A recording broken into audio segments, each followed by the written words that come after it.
அண்மைச் செய்தியை பார்க்கின்றோம். சிவகங்கை மாவட்டம் காரைக்குடியில் நடைபெற்ற கிராம சபை கூட்டத்தில் கடும் வாக்குவாதம் நிலவி வரக்கூடிய நிலையை பார்க்கின்றோம். விவரங்களை தருவதற்காக களத்தில் செய்தியாளர் பாபு சரவணன் இணைப்பில்.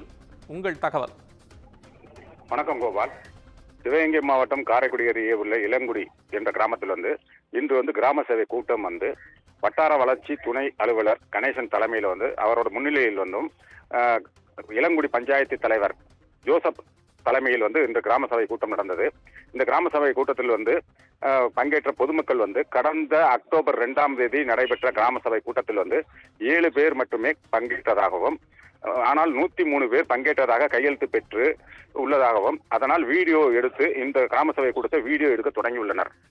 இதை பார்த்த பஞ்சாயத்து தலைவர் ஜோசப் அந்த கிராம மக்களிடையே கடும் வாக்குவாதத்தில் ஈடுபட்டார்.